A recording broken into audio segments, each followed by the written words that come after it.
Hello there, I'm William Shatner, and I read Rachel Carson's book years and years ago. Pretty much forgotten it from word for word, but the message is clear, and the message is this. The world is intrinsically linked. Take a part out, destroy a part, and so many other things are destroyed. And gradually that net of life begins to be destroyed. Millions and millions of things are going extinct. The tragedy, of course, is we don't even know they existed, and they're gone. We must bend every effort to avoid the extinction of everything, which will include us. And you know, the knowledge is that mankind can essentially go extinct and the world will recover without us. The world is living and is vital and will recover after we're gone. It would be ideal if we could recover with the world, and that takes everybody's effort. I was 5 years old when Silent Spring appeared. A dozen years later, when I first began to read it, Rachel Carson's words woke me up and showed me the world in a different light.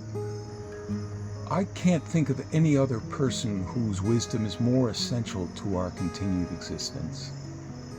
Rachel Carson set me on a lifelong path of trying to join science and art. She taught me how tightly we humans are linked to the rest of the living world. From her, I learned that science is also a spiritual pursuit, and that the spirit needs science to grow.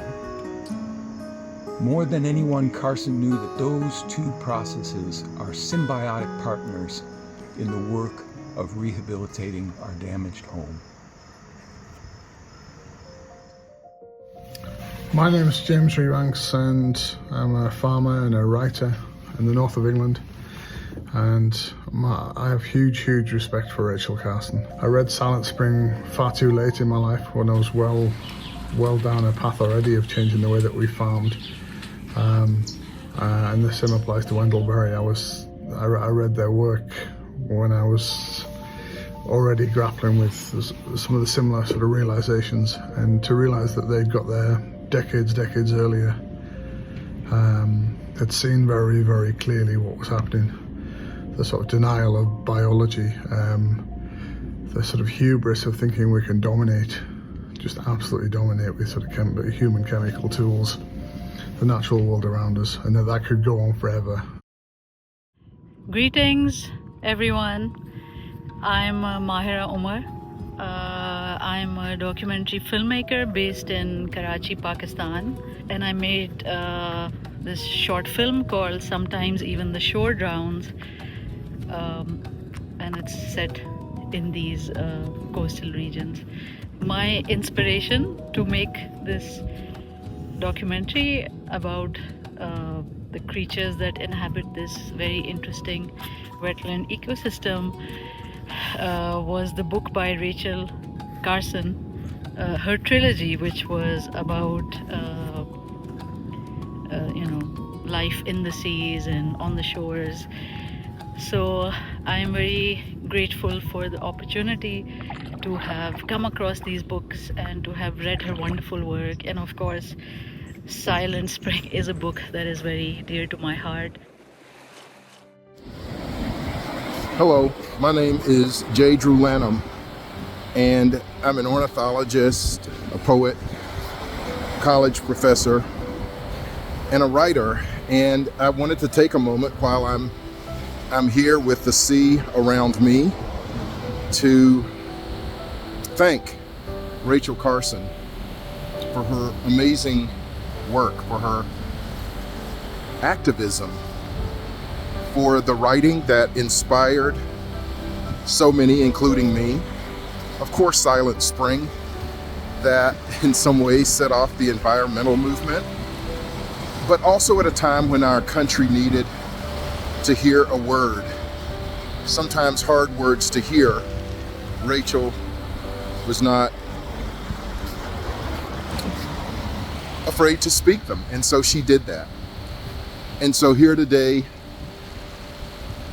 at Botany Bay Plantation, a place with a lot of bitter history for a man like me, for a black man like me, but also a lot of beauty that helps me reconcile my presence here.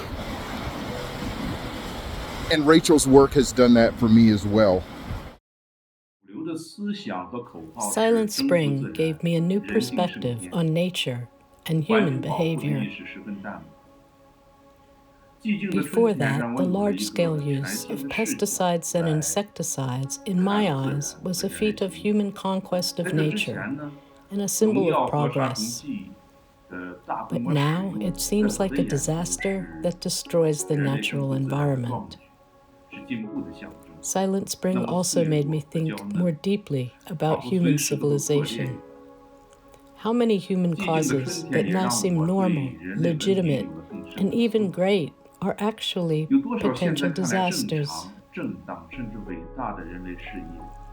What kinds of efforts do human beings need to achieve this kind of moral consciousness? This kind of thinking stayed with me for the rest of my life. I'm a writer largely because of Rachel Carson. The power of her most famous book, Silent Spring, really shows what words and a book can do to affect positive and needed change in the real world. And when I was in high school, DDT was banned. And when I was in college, some people thought that if we could breed peregrine falcons in captivity and reintroduce them, they might have a chance of coming back. I actually got a job in college reintroducing some of the first captive-bred peregrine falcons. And yes, that is me in the good old days. Over the next 10 years, I helped monitor the recovery of peregrine falcons from rare to common, and nobody knew if they would really recover, but they did. They've come back magnificently, as have bald eagles, as have the ospreys. And when I see them, I always think about Rachel Carson and the example that she shows.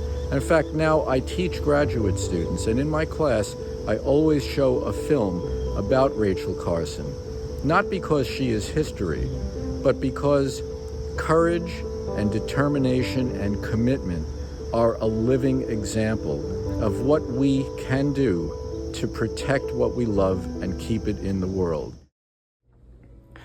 I first learned about Rachel Carson from my dad. I have a really clear memory of this. I was a little girl, about 10 or 11 years old. I was helping my dad in the garden. We lived on a farm. My dad was a farmer and a gardener. And on this particular day, a neighbor and friend had come over and they got in an argument. This friend was a salesman for a company that sold agricultural chemicals, and he was insisting to my dad that there was a wonderful chemical that he should be using, and my dad said absolutely not. He was never going to use it again. And then he began explaining how this poison that we put on our crops is eaten by the insects, and they are eaten by the birds, and it poisons the birds, and it moves all throughout the environment, and it gets into the birds' eggs and their babies and everything else. And I was just listening to my dad, whose understanding of the world had been greatly expanded, and thus was expanding mine. And when the neighbor said, "Well, how do you know all this?" my dad said, well, there was this lady who wrote a book.